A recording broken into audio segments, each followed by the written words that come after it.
La venue du Seigneur, le signe de sa venue. Dans Matthieu 24, les disciples firent à Jésus ces questions. Quel sera le signe de la fin du monde? Quel sera le signe de ta venue? Quand viendra le temps où il ne restera pas pierre sur pierre du temple? Jésus leur répondit. Instruisez-vous par une comparaison tirée du figuier. Dès que ses branches sont tendres et que les feuilles poussent, vous connaissez l'été est proche. De même, quand vous verrez toutes ces choses, sachez que le Fils de l'homme est proche à la porte.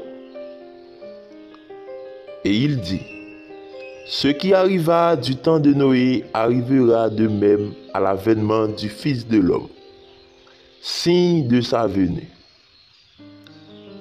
Nous allons nous arrêter sur le temps de Noé.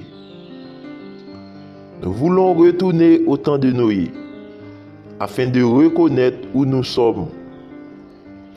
Dans Genèse chapitre 6, lorsque les hommes ont commencé à se multiplier sur la surface de la terre, voyez-vous, la toute première parole nous donne un signe, la multiplication des hommes sur la surface de la terre.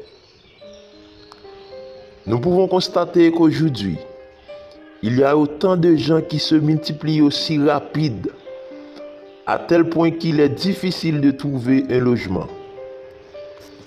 Nous pouvons regarder autour de nous et voir que des endroits qui étaient autrefois déserts sont des villes, le signe dont notre Seigneur a parlé. Les hommes commencent à se multiplier sur la terre et que des filles, leurs filles nées. Ensuite, les fils de Dieu virent que les filles des hommes étaient belles et ils en prirent pour femmes, signe de sa venue. Voyez-vous la beauté des femmes. Aujourd'hui, c'est ce que nous vivons. Il n'y a eu jamais d'époque sur la terre, à part du temps de Noé, où il y a eu de la beauté aussi généralisée chez les femmes d'aujourd'hui. On n'en trouve aucune qui ne soit pas jolie. Elles sont venues à se couper les cheveux, se maquiller, porter toutes sortes de vêtements sexy. C'est la beauté des femmes. La beauté des femmes ne cesse d'augmenter.